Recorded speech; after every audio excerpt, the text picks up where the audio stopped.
The Thunder have been up and down. They've been inconsistent all season long, but they were up in their game one against the Jazz. Paul George was great, but also Russell Westbrook and Carmelo Anthony, the trio, they combined to score for 80 of the Thunder's points. Again, we mentioned their inconsistency, but they certainly seem to be a tough out in the playoffs based on this one-game sample. Jalen, could you see the Thunder making a real run this year in the playoffs?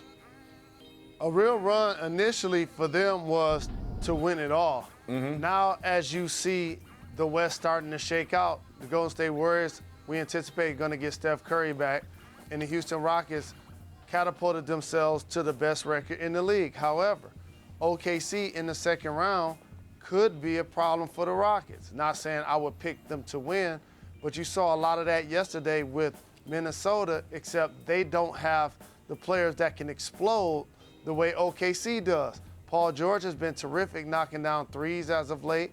Russell Westbrook is the reigning MVP. They averaged a triple-double in back-to-back seasons. So we know they have the firepower to do so.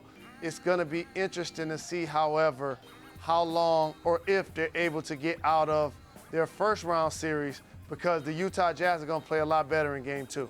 A lot of this discussion during this game, I'm always looking at Twitter and seeing what people are talking about. And there's a lot of is this Paul George's team, or Paul George is the best player in the Thunder? I don't really subscribe to this has to be one person's team.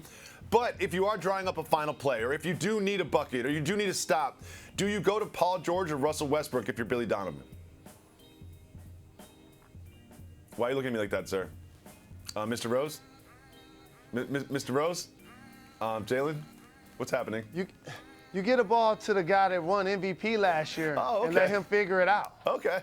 We're not gonna start playing those games. Now, there may be a favorable matchup that you try to work in certain actions. Or someone's hot. But when you inbound the ball, you give it to Russ. And then you run whatever action you want to run to try to get the ball to something else. We're not gonna get too cute out there. Okay, that's fair.